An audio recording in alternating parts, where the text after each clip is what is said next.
first time, and it won't be the last. The Maverick is confused by the actions of the JFF. Help me now. The World Cup qualifying starts in June next year. We have a couple of games against Saudi Arabia set for the upcoming November FIFA date.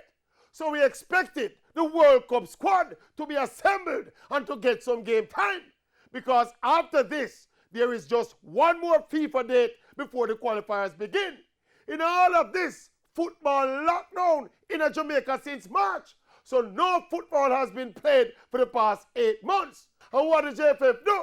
They select a 17-man local-based squad to prepare for the Saudi Arabia games. Now this don't make no sense to me. Even if the JFF is having problems getting the foreign-based players to make the Saudi trip, it makes no logical football sense to carry a local-based contingent when the player them don't play no ball for months. Yes. And will not figure in the qualifiers.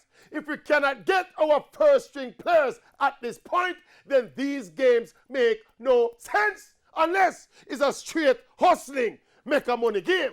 But make a money at what expense? I don't know if the JFF realize that Saudi Arabia is ranked at number 66 on the FIFA rankings, almost 20 places below Jamaica.